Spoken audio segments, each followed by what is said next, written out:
Hey, so tonight we're going to talk about something many people often get wrong, something often painted with broad romantic strokes in movies and books. The true gritty reality of how the ancient Egyptians treated their slaves. Forget the epic Hollywood portrayals of grand unified efforts where everyone toiled happily for a divine pharaoh. The truth was far more complex, far more brutal, and often utterly soul-crushing. We're going to pull back that veil and immerse ourselves in a reality that will make you truly appreciate the pillow beneath your head. Before we dive into the dusty, sun-baked world of ancient servitude, do me a favor. Hit that like button, subscribe if you haven't already, and drop a comment below telling me where you're listening from and what time it is for you right now. Alright, find that cozy spot, pull your blanket up to your chin, and let's journey back thousands of years to the banks of the Nile. Tonight, you're going to feel the sun on your neck, the dust in your lungs, and the chill of fear in your gut as we plunge headfirst into the very moment your life as you knew it ceased to be your own. Imagine, if you will, the relative peace of your village, perhaps nestled somewhere south of Egypt, along the fertile stretches of the Nubian lands, or further east, a small settlement in the Levant, near the great, shimmering sea. You're a free person, a farmer, a potter, a weaver, a hunter. It doesn't truly matter what you are, because in the blink of an eye, all of it is violently ripped away from you. The air around you, normally filled with the familiar sounds of children playing, the lowing of cattle, the chatter of neighbors bartering, is suddenly rent by something far more terrifying. The guttural shouts of men you don't know, speaking a language you don't understand, and the cold, unmistakable glint of bronze and copper weapons. You hear the screams, the frantic cries of those too slow, too weak, too old, or too young to escape the swift, devastating onslaught. Panic seizes your chest, a raw, primal instinct that screams for flight, for concealment, for survival. But there's nowhere to go, no time to think, no chance to grab even the most treasured possession. In a whirlwind of chaos and terror, you are caught. The hands that seize you are rough, unyielding, their grip like iron bands around your arms, your wrists. You are jostled, shoved, your feet stumbling over the uneven ground, propelled forward with a force that leaves no room for resistance. Around you, others are being captured, their faces mirroring your own shock, disbelief, and burgeoning despair. Mothers are torn from children, husbands from wives, brothers from sisters. The bonds of family, community, and identity are severed with brutal efficiency. This is the first taste of your new reality, the complete and utter loss of agency, the crushing realization that you are no longer a person with a name, a home, a future, but merely a prize of war, a piece of plunder to be counted, herded, and exploited. The journey begins.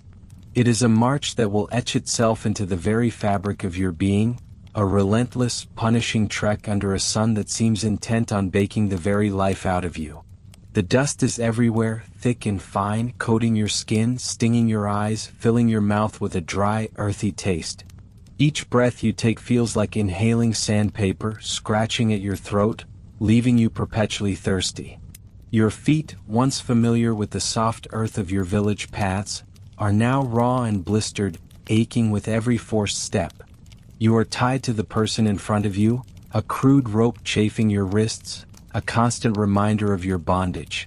The chains clink with every movement, a discordant symphony of suffering that becomes the soundtrack to your waking hours. The overseers, men with hard faces and harder hearts, walk among you, their whips a constant threat, cracking through the air with a sound that makes you flinch even when it's not meant for you. They speak in harsh, foreign commands, punctuated by shoves and blows to keep the column moving, to prevent any faltering, any sign of weakness.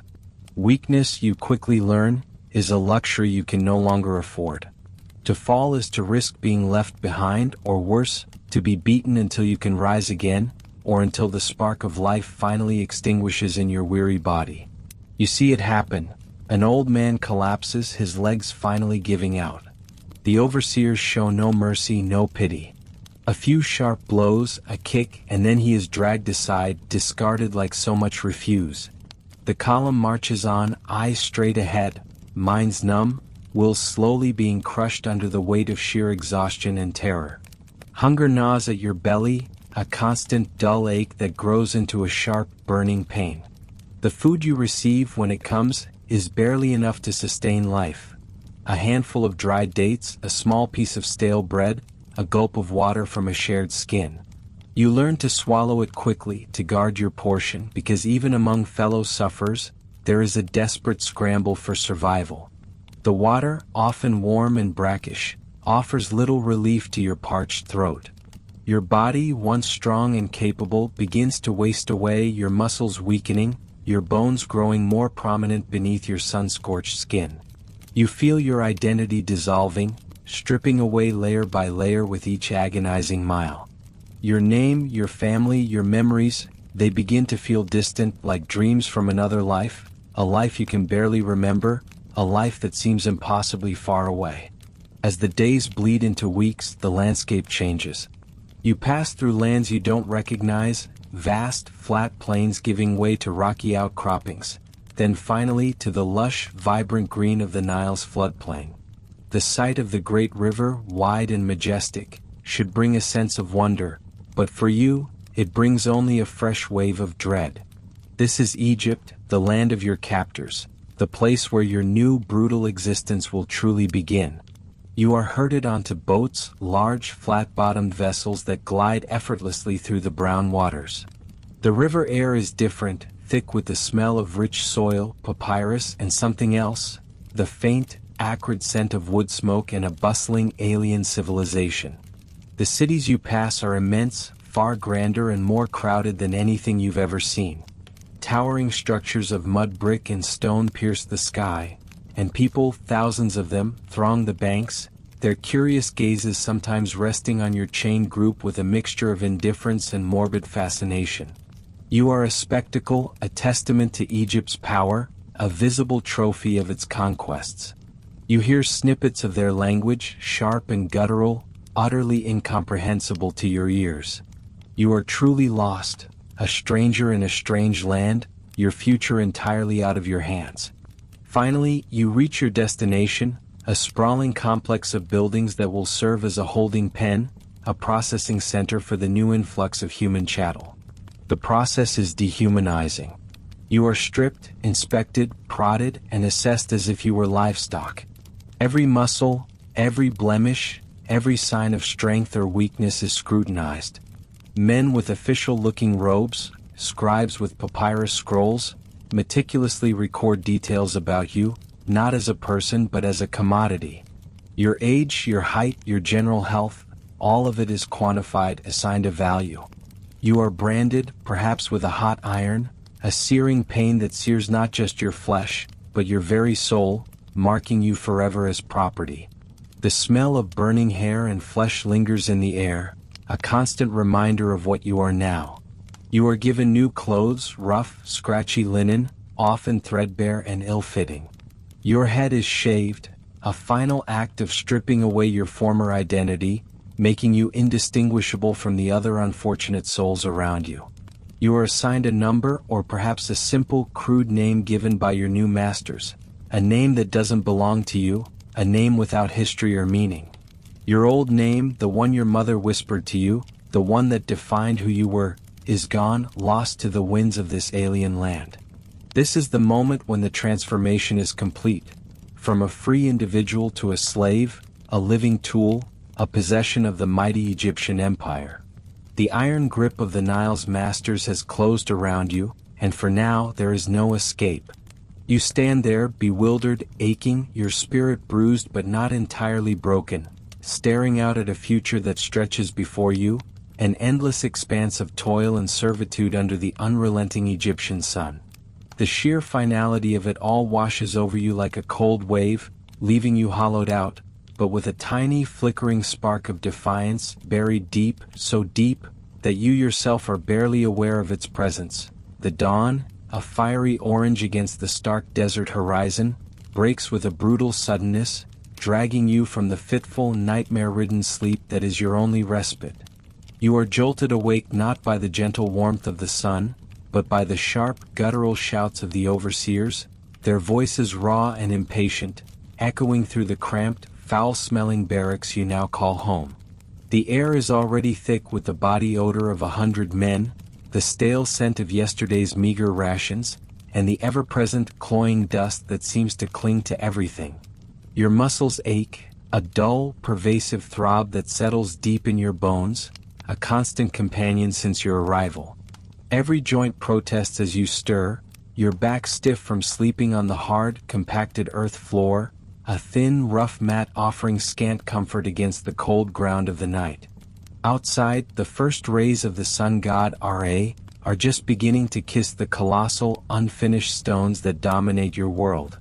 These are the stones of the great monument, the towering edifice that will rise to immortalize a pharaoh, a god-king whose name you are not even permitted to speak directly.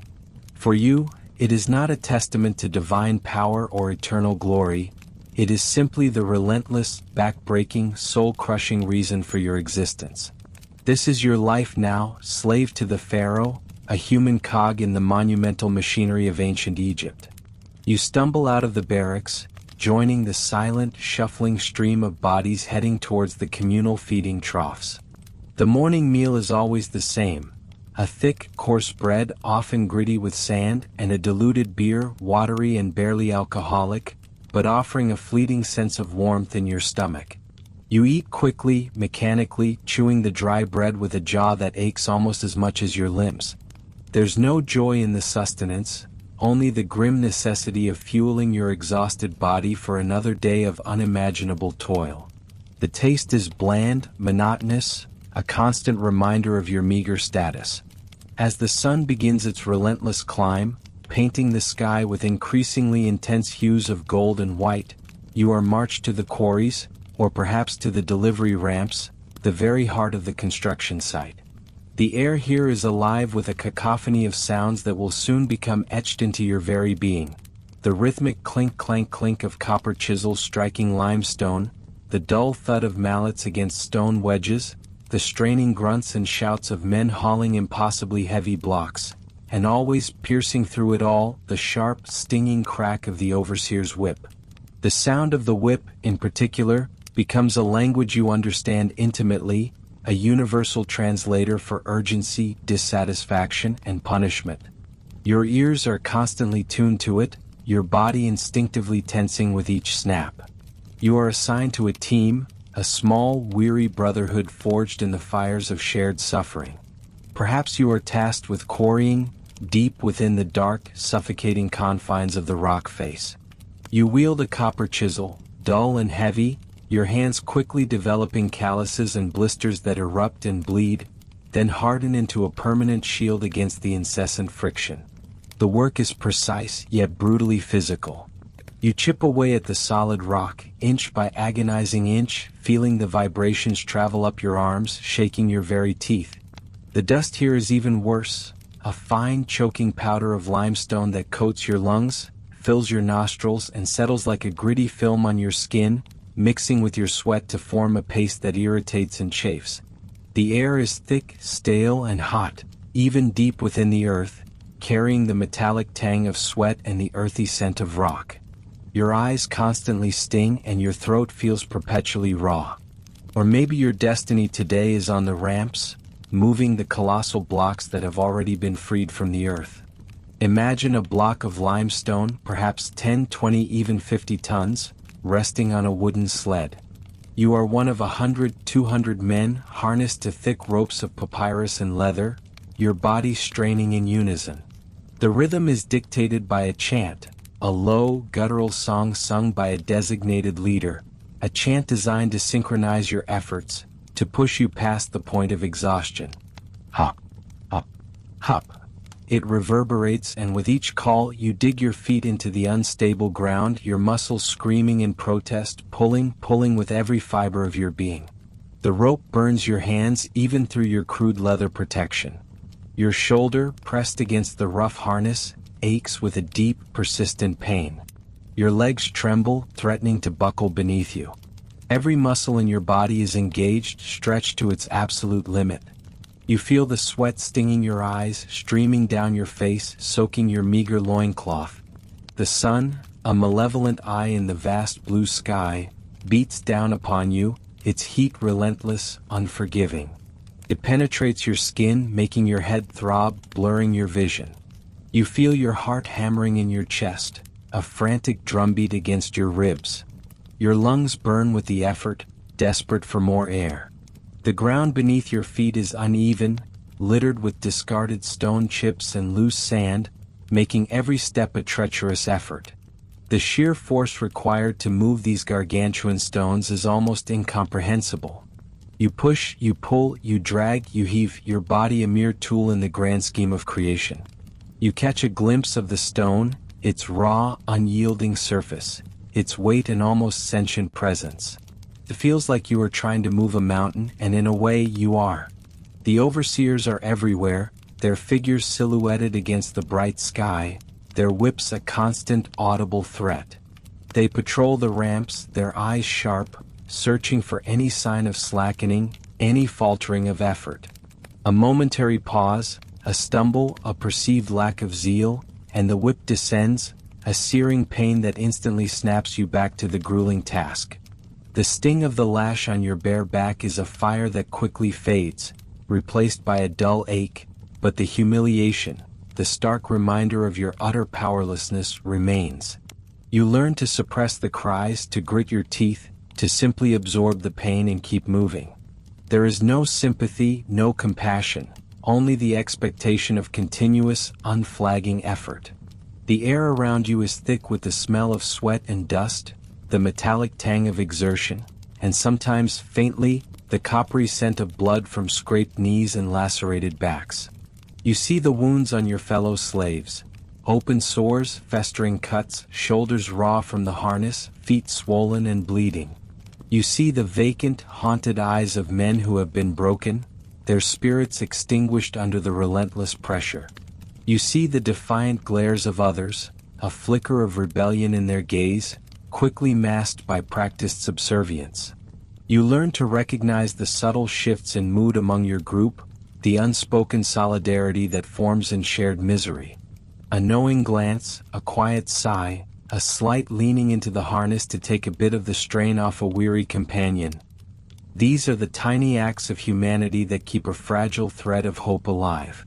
Lunch is a brief, unsanctified pause. You squat in the meager shade of a partially completed wall, the sun still beating down on your head. More coarse bread, perhaps a few onions and a little more beer. It's barely enough to replenish the calories you've already burned. You eat in silence, your mind dulled by fatigue, your body craving rest. But rest is a luxury, a fleeting dream. Soon the whistles blow, the shouts resume, and you are herded back to the ramps, back to the stone, back to the relentless pull. The afternoon sun is even more ferocious, its heat intensified by reflection off the pale stone. The hours stretch into an eternity, each minute a battle against exhaustion, against pain, against the creeping despair that threatens to consume you. As the sun finally begins its slow descent, painting the western sky in hues of deep orange and purple, a welcome though temporary relief washes over the sight. The shouts become less urgent, the whips less frequent. Your body is a leaden weight, every muscle screaming in protest. Your mind feels dull, heavy, capable only of registering the overwhelming desire for rest, for sleep, for a moment of quiet peace. The march back to the barracks is slow, a procession of weary, broken men, their forms bent, their steps dragging. You feel the grit of the day's labor clinging to every inch of your skin, a physical manifestation of the dirt that has settled into your soul. You collapse onto your sleeping mat, too tired even to properly clean yourself. The communal latrine is a foul-smelling pit, and the water for washing is limited, off and dirty. You drift into a fitful sleep, filled with images of straining bodies, cracking whips, and the endless, unyielding stone. You might dream of your old life, of the familiar smells of your village, the laughter of your children, the gentle touch of a loved one. But these dreams are fleeting, quickly shattered by the harsh reality of another Egyptian dawn. This is the life beneath the lash of the sun god, a perpetual cycle of toil, pain, and exhaustion, where your body is merely a tool, and your spirit is constantly under siege, striving to survive in the shadow of giants built by stolen lives. While the monumental construction sites, vast and sprawling under the relentless sun, often conjure the most vivid images of Egyptian slavery, your experience tonight might lead you down a different, yet equally oppressive path. Imagine escaping the back-breaking, limb-shattering toil of the quarries, only to find yourself confined within walls of a different kind: the domestic household or the seemingly serene expanse of an agricultural estate. This isn't necessarily a reprieve, but rather a shift in the nature of your chains, a trade of open brutality for a more insidious, pervasive form of servitude, where the lash might be less frequent, but the ever-present threat of your master's whim hangs heavy in the air, a constant cloud over your existence. Let's say you are not a war captive, but rather a victim of the unforgiving economic realities of ancient Egypt. Perhaps your family for generations has tilled a small plot of land, its yield dependent on the fickle nature of the Nile's inundation, the whims of the gods and the heavy hand of the state's tax collectors. One bad harvest, one unexpected illness, one devastating flood, and suddenly, you find yourself utterly destitute, indebted to a powerful landowner, a wealthy merchant, or even the local temple. The debt, once a manageable burden, spirals out of control, growing with punishing interest rates. And then the inevitable: unable to pay, you or perhaps your child or your entire family are forced into servitude as recompense. This is the bitter taste of debt slavery, a legal, recognized, and utterly soul-crushing path into bondage. You are not a foreigner captured in battle. You are one of their own, swallowed by the very system designed to sustain them. You are now a bach, a servant, a slave by virtue of your circumstances. Your new master is a middle-ranking scribe, a prosperous baker, or even a minor official. Their house, while perhaps modest by the standards of the elite, is still a world away from the simple mud-brick dwelling of your childhood. You enter, head bowed, eyes downcast, the sounds of your old life echoing faintly in your memory. The air inside is different. Warmer, often perfumed with incense or the scent of cooking spices, a stark contrast to the dust and sweat of the fields. But this warmth offers no true comfort. It merely envelopes you in a new kind of prison. Your duties are manifold and relentless, though physically less demanding than moving colossal stones. If you are a woman, you might spend your days grinding grain with a heavy hand mill, the rhythmic thud-thud-thud echoing in your ears for hours, turning coarse kernels into the fine flour needed for bread. Your back aches from bending, your arms tire from the constant rotation, and your eyes sting from the fine dust kicked up by the process. You fetch water from the well, a heavy clay jar balanced expertly on your head or shoulder, your bare feet padding silently along the dusty paths. You prepare food in the sweltering heat of the kitchen, fanning the embers of the oven, chopping vegetables, cleaning fish, kneading dough. The smells are rich and tantalizing: roasted fowl, sweet dates, freshly baked bread. But these delicacies are not for you. You prepare them, you serve them, and then you retreat, to eat your own meager portion of stale bread and a few onions, listening to the laughter and easy conversation of your owners. You clean, sweeping the reed mats, dusting the furniture, scrubbing the ceramic floors. You mend clothes, spin flax into linen, weave simple fabrics. You attend to the personal needs of your master and mistress, perhaps bathing them, oiling their skin, or dressing their elaborate wigs. Every single aspect of their daily comfort, their social standing, their very existence, is meticulously maintained by your invisible labor. You are a ghost in their house, seen only when needed, otherwise blending into the background, a silent, efficient presence. The privacy you once knew is gone. There is no corner of the house, no hour of the day, when you are truly alone or free from observation.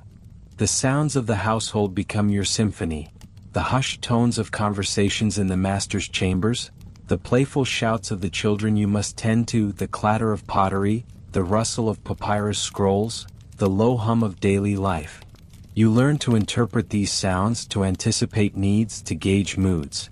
A sharp tone from your mistress means you must move faster. A sudden silence means you must be extra vigilant. The consequences of even minor errors, a dropped plate, an improperly cleaned garment, can range from a harsh verbal reprimand to a stinging slap across the face, or even a beating. The threat of physical violence, though perhaps less frequent than on a construction site, is always present, a thin, sharp blade hovering just above your head. If you are a man, your duties might involve working the master's personal fields, tending their small garden, fetching supplies from the bustling market, or acting as a personal attendant, a porter, or a messenger. You might guide your master's donkey cart through the crowded streets of Memphis or Thebes, dodging merchants, priests, and other slaves, your eyes constantly scanning, your senses alert. The smell of the city is an intense mix. Cooking fires, animal dung, the sweet scent of flowers and incense, the sharp tang of leather, the earthy aroma of spices. You see the vibrant tapestry of Egyptian society, the grandiosity of the temples, the opulence of the wealthy, and the struggles of the common folk, all from the perspective of an outsider, an observer who is not allowed to participate. The agricultural estate offers a different kind of servitude. Here your days are dictated by the rhythms of the Nile and the growing seasons. You labor in the fields, plowing the rich, dark silt after the annual flood recedes, sowing seeds, harvesting wheat or barley under the blistering sun.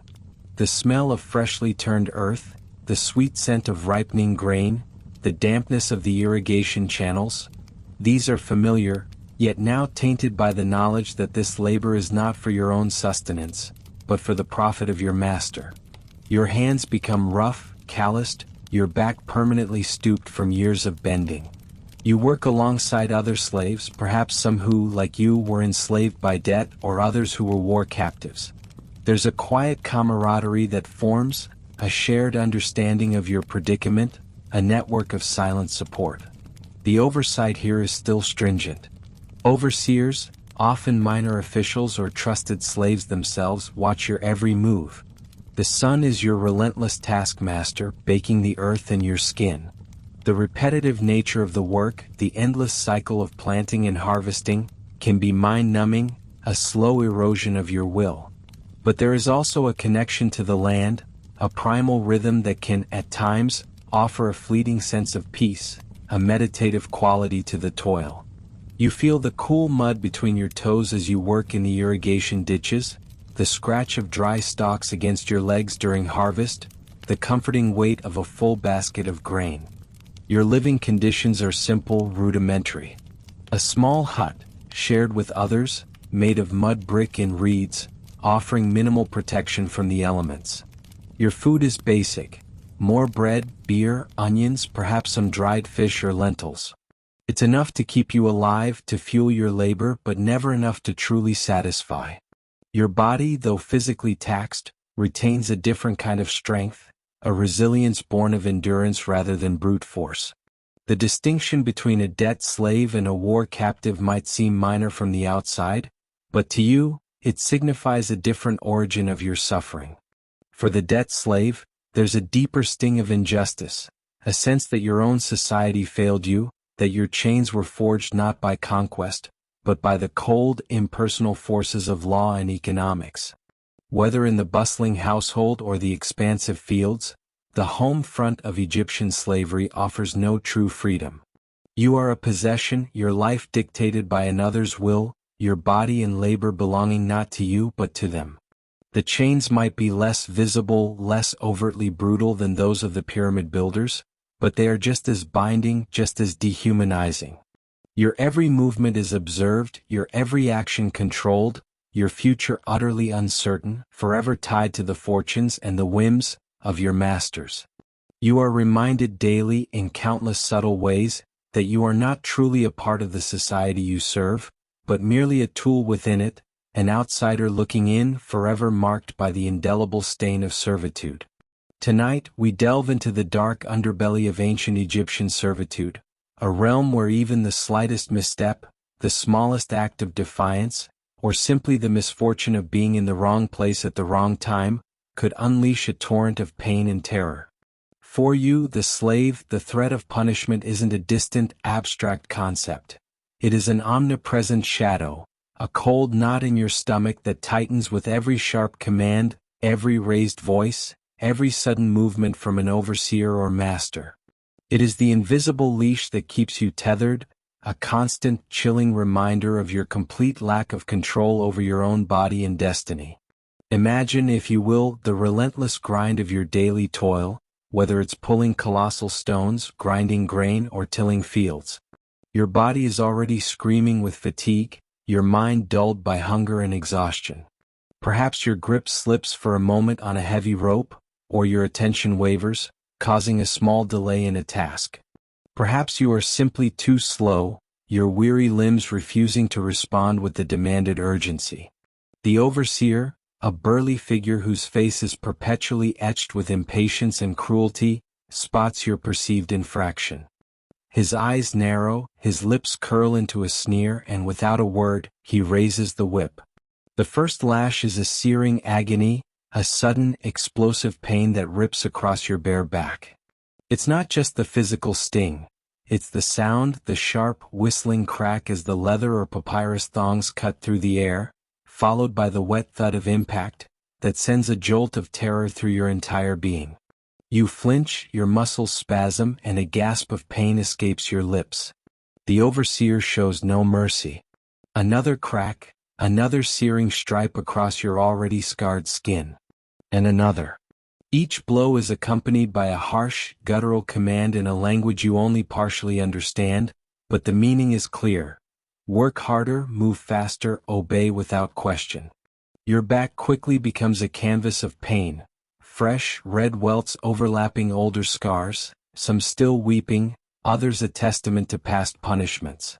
The skin breaks, blood oozes, mixing with your sweat and the ubiquitous dust, creating a sticky, uncomfortable mess. The pain is a constant, throbbing presence, making every movement a fresh agony. You learn to suppress your cries, to absorb the blows with a silent, grim determination, for any sign of weakness, any prolonged wail, might only provoke further brutality. The smell of your own blood, coppery and warm, becomes just another unpleasant scent in the foul air of the work site. But the whip is just one tool in the vast arsenal of control. Imagine the humiliation of public flogging, forced to endure your agony before the indifferent or even gleeful gaze of others, a spectacle designed not only to punish you but to instill fear in your fellow slaves.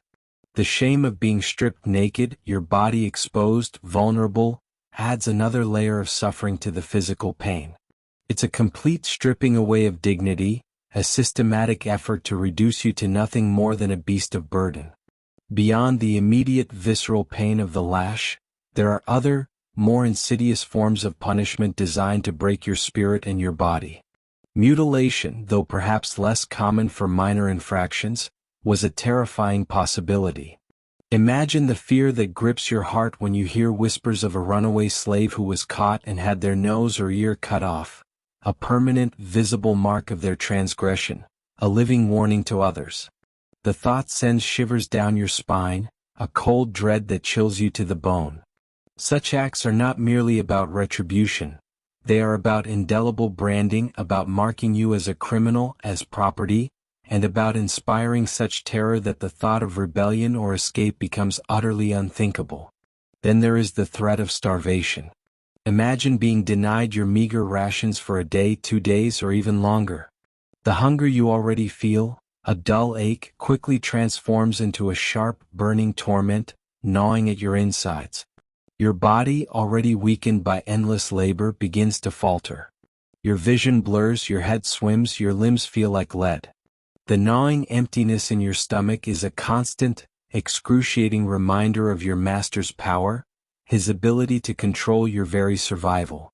You watch as your companions eat their small portions, the smell of their coarse bread an unbearable temptation, your stomach rumbling in protest. The feeling of desperate hunger, the physical pain it inflicts, becomes a psychological weapon, forcing obedience through sheer primal need. For some, punishment could mean forced labor in the dreaded mines, deep in the eastern desert, far from the life-giving Nile. Imagine the terror of that prospect. a journey into a barren, desolate landscape, where the sun bakes the very rock, and the air shimmers with heat. The mines are dark, stifling, choked with dust, the air thick with the metallic tang of ore and the smell of fear.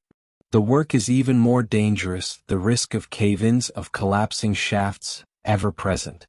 You chisel away at unforgiving rock, often in cramped, poorly ventilated spaces, the darkness pressing in around you. The journey to such a place is often a death sentence, a slow, agonizing demise through exhaustion, hunger, and disease, far from any familiar comfort. Imprisonment, too, was a means of control. Not necessarily a formal jail, but a dark, enclosed space, perhaps a storeroom or a small pit, where you would be left in solitude, deprived of light, of human contact, of the basic necessities. The silence, after the constant din of the work site, could be maddening. Your mind, left to its own devices, would replay your fears, your regrets, your shattered hopes. The feeling of utter isolation, the complete lack of stimulus, is a punishment designed to break your will, to make you crave the routine, however brutal, of your daily life. The psychological control exerted over you is as potent, if not more so, than the physical. You are constantly reminded of your inferior status, your lack of worth, your existence solely for the benefit of others. Your master or overseer might ridicule you, heap insults upon you, constantly remind you that you are a possession, a tool, something less than human. This constant denigration chips away at your sense of self, eroding your dignity, forcing you to internalize the narrative of your own insignificance. You learn to keep your eyes downcast, your voice soft, your demeanor submissive. Any spark of pride, any flicker of defiance, must be ruthlessly suppressed, lest it draw unwanted attention and further retribution. The system itself is designed to maintain this control. Slaves are often kept separate by origin, language, or skill, preventing the formation of strong bonds that could lead to organized rebellion. Informers, sometimes trusted slaves seeking favor, might report any murmur of discontent, any whisper of a plan, further fostering an atmosphere of distrust and paranoia. You learn to guard your words, to keep your thoughts hidden, to project an image of obedience even when your heart screams for freedom. Even for slaves in more privileged positions such as those in elite households, the threat of punishment remains. A trusted servant who accidentally spills wine on a master's fine linen, or who overhears a secret and is suspected of sharing it, could face a swift and brutal downfall. The comfortable life could be instantly stripped away, replaced by the whip, by the mines, by the stark terror of being sold to a less merciful owner. The precariousness of your position, the knowledge that your fate rests entirely on the whims of another, is a heavy burden, a constant source of anxiety. You witness these punishments, these acts of brutal control, almost daily. You see the fresh wounds on your companions, hear their muffled cries in the night. Each sight, each sound reinforces the lesson: obey or suffer. The fear is a constant companion, a dull ache in your chest, a tightness in your gut. It is this fear, more than anything else, that is the most effective chain, binding you not just with physical force, but with the chilling, pervasive knowledge of what happens when you dare to defy the iron will of the Nile's masters. You live under a system designed not just to extract labor, but to extract your very spirit, to render you utterly subservient through a potent combination of physical brutality, psychological degradation, and the constant, overwhelming threat of excruciating pain. Tonight, as we continue our journey through the intricate and often brutal landscape of ancient Egyptian slavery, let's explore a less common, yet profoundly significant aspect of this complex system: the occasional glimmer of humanity, the faint possibility of integration, and in rare, precious instances, the ultimate dream of manumission, the bestowal of freedom. While the prevailing reality for you, the slave, is one of relentless toil and oppressive control, it's also important to understand that the system wasn't entirely monolithic, and within its vast structure, subtle distinctions and pathways for advancement, however limited, did exist. Imagine your life has been one of unceasing physical labor, perhaps in the fields under the merciless sun, or hauling water for a large estate. You are strong, dependable, and perhaps you possess a keen mind that observes, adapts, and learns quickly. Your overseer or even your master takes notice. You're not just a pair of hands, you show a certain aptitude, a capacity for more than just brute force. This could be your first, faint glimmer of a different path. You might be assigned to a more specialized task, perhaps overseeing a smaller group of workers, or learning a craft like pottery, carpentry, or even basic accounting. This isn't freedom, not by any stretch of the imagination, but it is a step away from the absolute bottom rung, a slight elevation in your precarious existence. The sensory world around you shifts subtly. Instead of the omnipresent dust and the harsh glare of the open sky, you might find yourself in the relative shelter of a workshop. The sounds change from the rhythmic thud of mallets and the crack of whips to the quieter, more precise sounds of crafting. The gentle scrape of a chisel against wood, the rhythmic whir of a potter's wheel, the muted clatter of tools. The smells transform from sweat and soil to the earthy scent of clay, the woody aroma of freshly cut cedar, or the pungent tang of tanning hides. Your hands, though still calloused and rough, begin to acquire a different kind of skill, a finer dexterity. As a skilled slave, you might even be allowed to earn a small wage, a pittance compared to what a free artisan would command, but enough to purchase small comforts. Imagine the profound satisfaction of holding a copper debens, a unit of weight often used as currency, in your palm, knowing it is yours, earned through your own skill. With this, you might buy a better quality garment, a small piece of jewelry for a loved one, if you were lucky enough to keep your family together, or a treat like a sweet date cake or a small flask of fine oil. These aren't luxuries, but they are tangible markers of a slight improvement in your circumstances, a tiny sliver of agency in a life otherwise devoid of choice. The feeling of choosing something for yourself, however small, is a powerful, almost intoxicating sensation after years of having everything dictated. You might even rise to a position of trust within your master's household or estate. Perhaps you become a steward, managing other slaves, overseeing agricultural production, or handling basic administrative tasks. This position comes with its own unique pressures. You are caught between worlds, no longer entirely one of the common laborers, but still firmly a slave. You must navigate the delicate balance of asserting authority over those below you while maintaining absolute subservience to your masters. The fear of failure, of displeasing your owner, is magnified, for your position is precarious, and a misstep could send you plummeting back to the lowest depths of servitude. Yet, there's also a strange sense of pride in your responsibilities, a quiet dignity in performing your duties well. You learn to speak with confidence, to manage people, to understand the intricate workings of the estate, skills that once seemed utterly beyond your grasp. For some, their unique talents could lead them into highly specialized, even prestigious roles. Imagine you possess an innate talent for music. You might be chosen to learn the harp or the flute, your days spent practicing intricate melodies, your hands transforming from rough tools of labor into instruments of artistry. You might perform at banquets, in temples, or even for the royal family, your music weaving through opulent halls filled with the scent of rich perfumes and fine foods. You wear finer clothes, eat better rations, and live in more comfortable surroundings.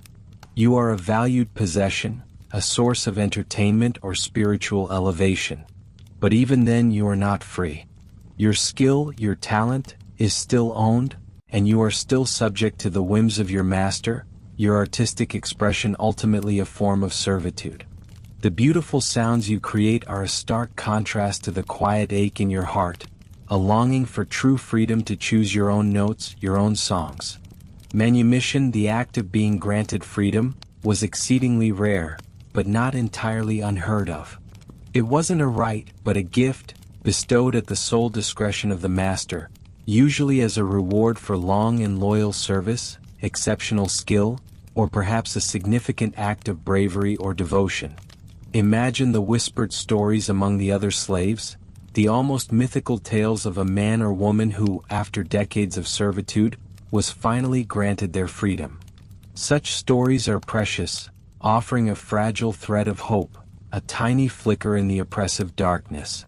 If this improbable gift were bestowed upon you, imagine the bewildering rush of emotions. The announcement itself would be a moment of pure disbelief, a sudden weight lifting from your shoulders that you hadn't even realized you carried. Your master, perhaps on his deathbed or as a gesture of piety, or simply because your long service had genuinely earned his respect, declares you free. The document, often a simple legal declaration carved on a stela or written on papyrus, might outline the terms.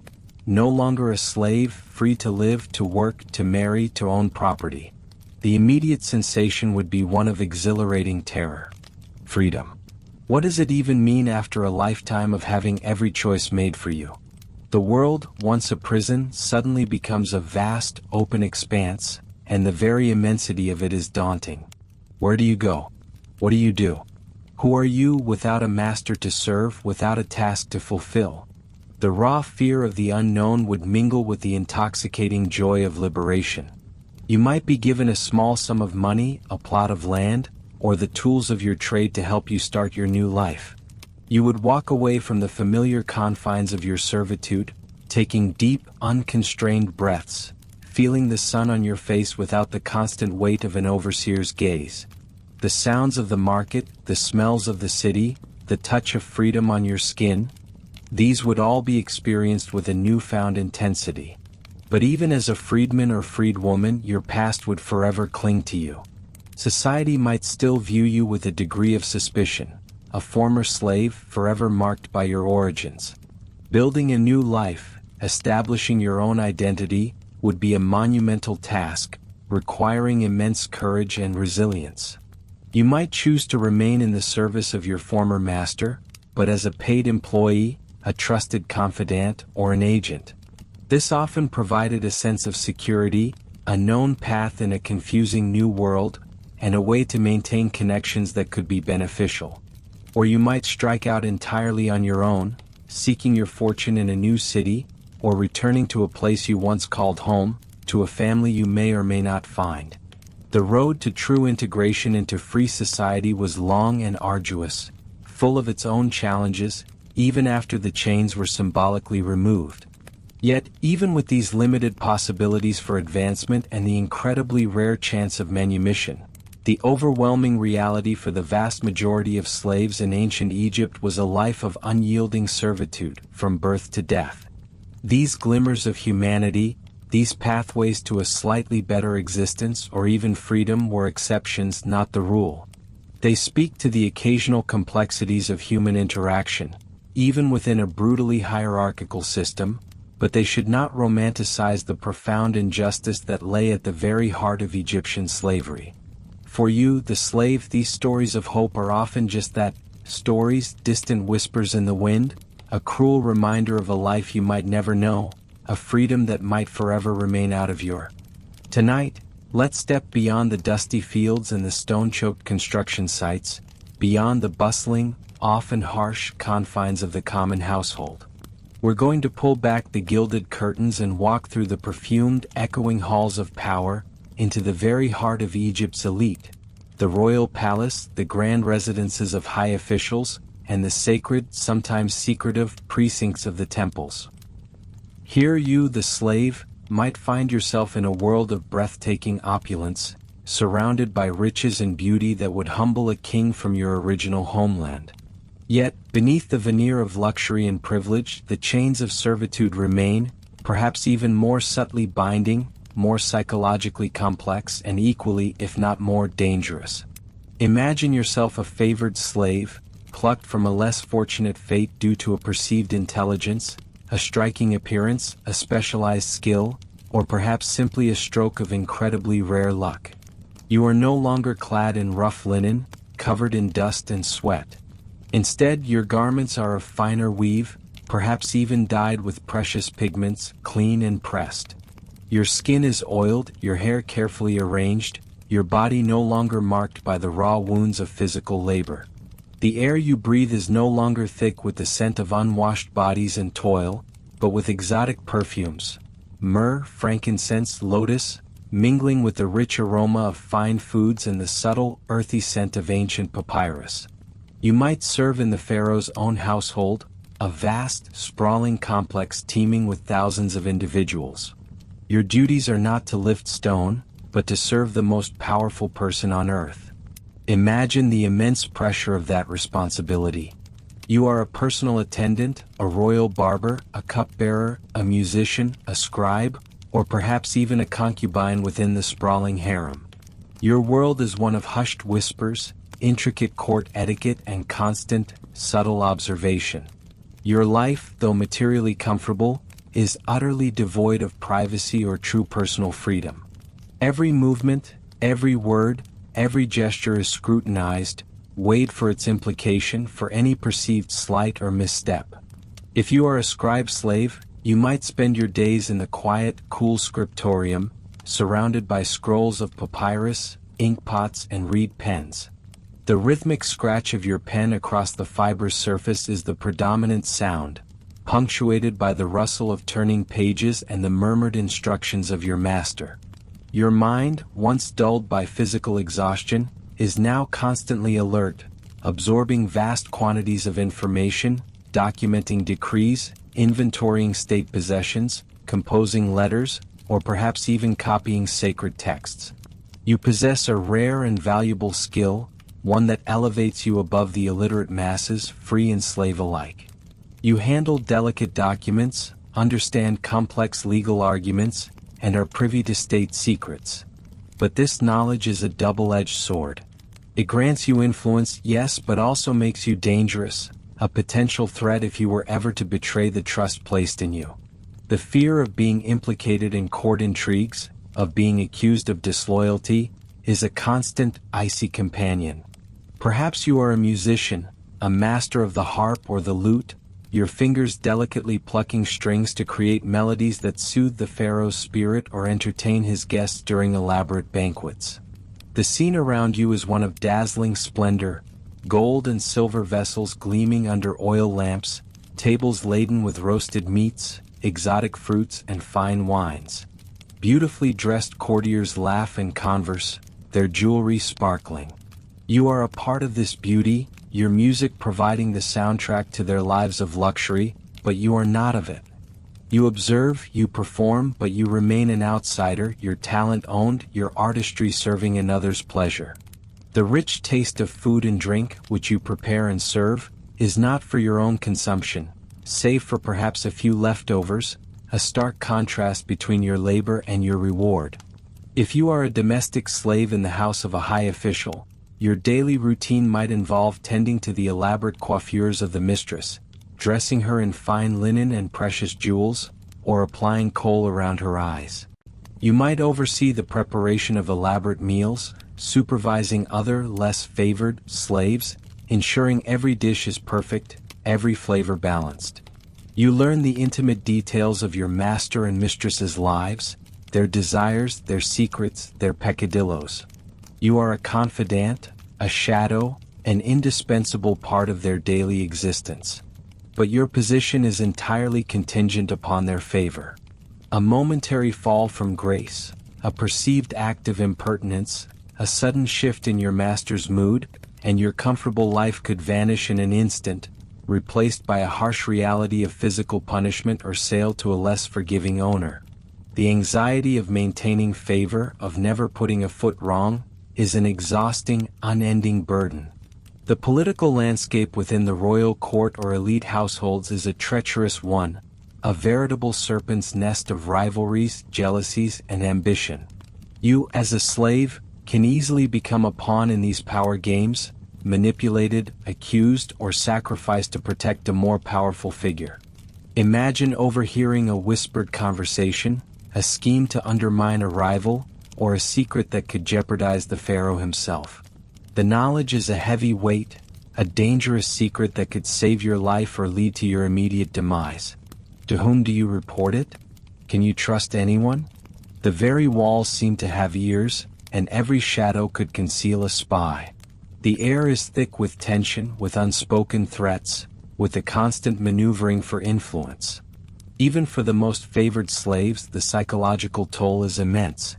You live a life of constant performance, always on guard, always projecting an image of unwavering loyalty and contentment, even when your inner world is a storm of fear, resentment, and suppressed longing for freedom. You learn to read faces, to interpret body language, to anticipate desires before they are even spoken. Your survival depends on your acute perception, your ability to adapt, and your capacity for absolute discretion. You are privy to luxury, but it is not yours. You live in proximity to power, but you possess none of it for yourself. You are valued for your skill or service, but your intrinsic humanity is still denied. The children born to such slaves often follow in their parents' footsteps, inheriting their status, forever bound to the elite household. A child born within the Pharaoh's palace, while perhaps never knowing the hunger or hardship of a field hand, is still born without freedom, their entire life trajectory already dictated by the circumstances of their birth. They might grow up learning alongside the children of nobles, receiving a comparable education, but the fundamental difference in their status, the invisible barrier of their servitude, always remains. Ultimately, the golden cage of elite slavery, while superficially more appealing than the brutal reality of the quarries, presented its own unique and profound challenges. It was a life of material comfort juxtaposed against a complete lack of personal autonomy, a constant tightrope walk between maintaining favor and avoiding catastrophic downfall. The shadows of the Pharaoh's household were indeed filled with beauty and power, but for you, the slave, they were also filled with silent anxieties, unspoken dangers, and the ever-present haunting knowledge that your magnificent existence was not truly your own. You served in the very epicenter of Egyptian glory, yet you were perpetually an outsider, a living testament to their power, a cog in their grand design, watching their lives unfold, eternally separated by an invisible, unbreakable barrier of servitude. Tonight, as the final embers of our ancient journey begin to cool, let's step back from the individual stories, the personal torments, and the brief glimpses of hope, to cast our gaze over the immense panorama of Egyptian civilization itself. We've touched upon the visceral reality of your life as a slave, the dust, the sweat, the fear, the occasional fragile glimmer of recognition.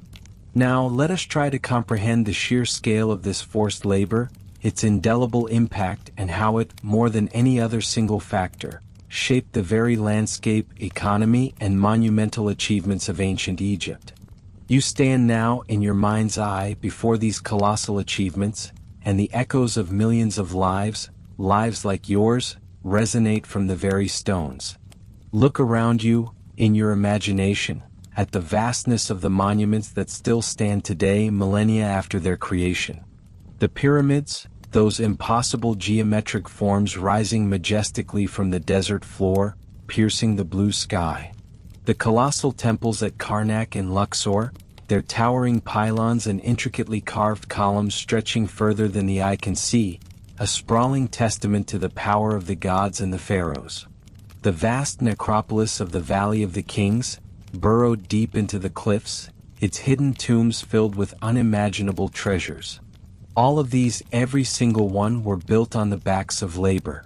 And a significant, often unacknowledged portion of that labor came from individuals like you, slaves. The sheer economic impact of this system of servitude is almost unfathomable. Imagine thousands, tens of thousands, perhaps even hundreds of thousands of individuals whose labor was entirely exploited, costing their masters little more than basic sustenance. This enormous, readily available and easily replaced workforce was the engine that powered the Egyptian economy, the fuel that drove its immense prosperity. You, and millions like you, cultivated the fertile fields along the Nile, generating the vast surpluses of grain that fed the entire population, including the priests, the scribes, the soldiers, and the ruling elite. Your hands harvested the wheat, pressed the oil, tended the livestock, ensuring a constant flow of resources that allowed Egyptian society to thrive and expand.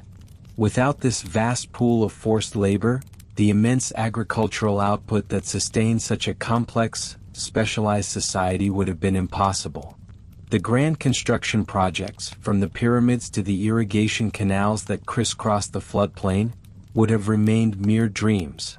The wealth of Egypt, its ability to support an elaborate bureaucracy, a powerful army, and a sophisticated religious system, was fundamentally reliant on the relentless, unpaid toil of its enslaved population.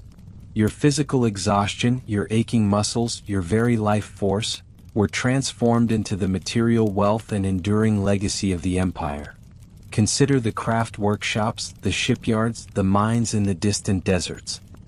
Here your skills, honed under the constant threat of the whip, produced the intricate jewelry, the fine furniture, the robust boats that sailed the Nile, and the precious metals and stones that adorned the elite. Every shimmering piece of gold, every carved slab of granite, every beautifully painted sarcophagus, carries the invisible fingerprints of enslaved hands. The beauty and artistry of ancient Egypt, so admired today, emerged from a crucible of forced creativity and relentless demand. The sounds of your labor, the rhythmic hammering, the scraping of tools, the grunts of effort, are the silent architects of this enduring splendor. The moral ambiguities of this system, viewed through your modern lens, are stark and unsettling. How can such a magnificent civilization, one that gave us early forms of medicine, sophisticated mathematics, unparalleled artistry, and a profound understanding of the afterlife, also be built upon such profound injustice? For the ancient Egyptians, the concept of slavery, particularly for war captives, was often seen as a natural outcome of conquest, a divine right bestowed upon the pharaoh by the gods. These enslaved people, often foreigners, were considered gifts from the deities, spoils of war, destined to serve the victorious. The idea of universal human rights, of intrinsic dignity for every individual regardless of origin or status, was a concept utterly foreign to their worldview. Your suffering, your loss of freedom, was simply the accepted cost of empire, a necessary sacrifice for the greater glory of Egypt. As you stand before the towering statue of a pharaoh, its serene, impassive gaze stretching across millennia, imagine the millions of lives that were expended to bring it into being. The sounds that echo from the dust are not just the dry rustle of wind, but the phantom cries of laborers, the whispered laments of the oppressed, the ceaseless thud of hammers, the grating of stone against stone, the rhythmic chants of men pulling immense loads. These monuments, while awe-inspiring, are also haunting testaments to a brutal truth, that human progress throughout much of history has often been paved with the suffering of the subjugated. The legacy of servitude is not just in the physical structures, but in the very social fabric of ancient Egypt. It reinforced a rigid hierarchy, cementing the power of the elite and the absolute authority of the pharaoh. It created a society where human life could be commodified, bought, sold, and disposed of, fundamentally shaping perceptions of value and identity. Your existence as a slave, while often overlooked in romanticized histories, was central to the daily functioning and long-term success of one of the greatest civilizations the world has ever known. This legacy, these echoes in the dust, challenge us to look beyond the surface beauty of these ancient wonders.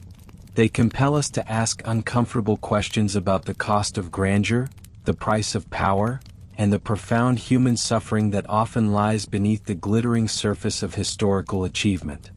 As you touch, in your mind's eye, the weathered stone of an ancient wall, feel the coolness, the solidity, but also imagine the collective effort, the pain, the countless untold stories of those who built it, those who endured, and those who perished, all for the glory of a civilization that would echo through time, built on the very breath and blood of individuals like you.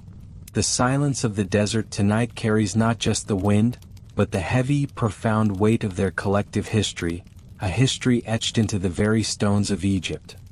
Now, as our journey through the sun-baked, dust-choked world of ancient Egyptian servitude comes to its close, slowly, gently, let that ancient world recede. Feel the rough linen of your slave's tunic fade away, replaced by the soft, familiar fabric of your own clothes. Let the scorching sun on your neck transform into the gentle warmth of your room. The cacophony of whips, shouts, and straining bodies quiets, giving way to the hushed tranquility of your present moment. Take a deep, slow breath, filling your lungs not with the grit of limestone dust or the metallic tang of sweat and fear, but with the clean, neutral air of your own home. You are no longer bound by the ropes that chafed your wrists, nor the invisible chains of ownership. Your legs, which once ached from endless marches and back-breaking toil, are now comfortably nestled beneath a soft blanket.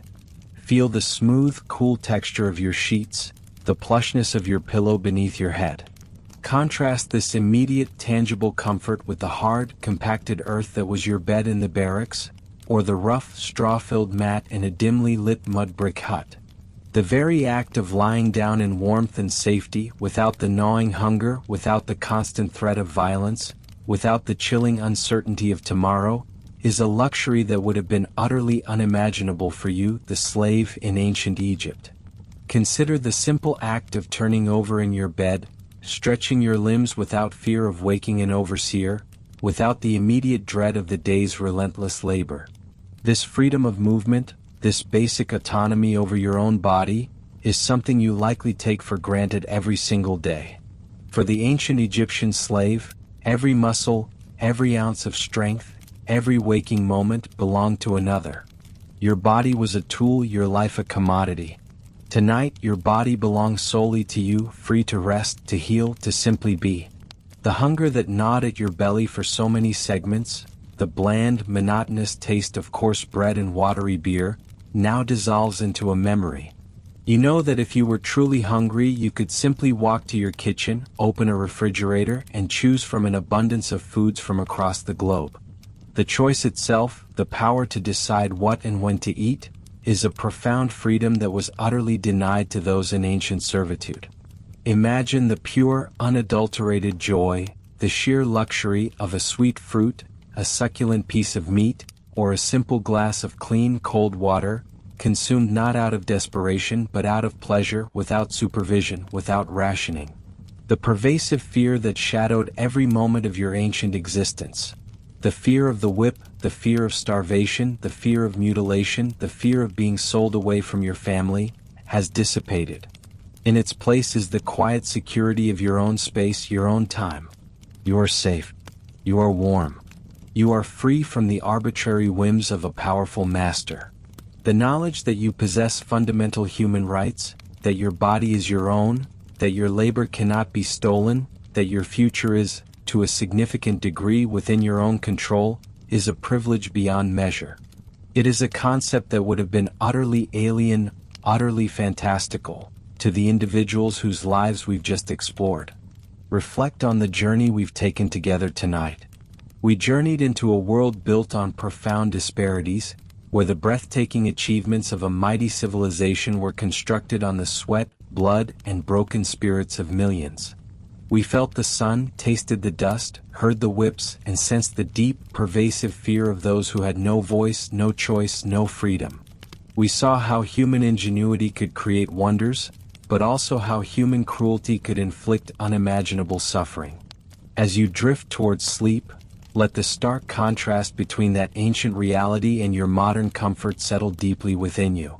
Appreciate the simple, everyday liberties that you possess, the freedom to choose your path, to speak your mind, to love whom you wish, to pursue your own dreams, to simply exist without the constant threat of immediate, brutal subjugation. These are not small things. They are the very cornerstones of a humane existence, rights that were hard-won over millennia of struggle and sacrifice. Let the echoes of those ancient chains remind you of the fragility of freedom and the importance of empathy. Let the stories of those silenced lives inspire a quiet gratitude for the peace and security that cradle you tonight. As you close your eyes, take one last deep breath, feeling the comfort and safety of your own bed, your own time, your own unburdened spirit. The ancient world sleeps now, its secrets and its sorrows held fast in the dust. You, however, are here now in the quiet embrace of your own freedom. Sleep well, knowing that you are truly, wonderfully, profoundly free.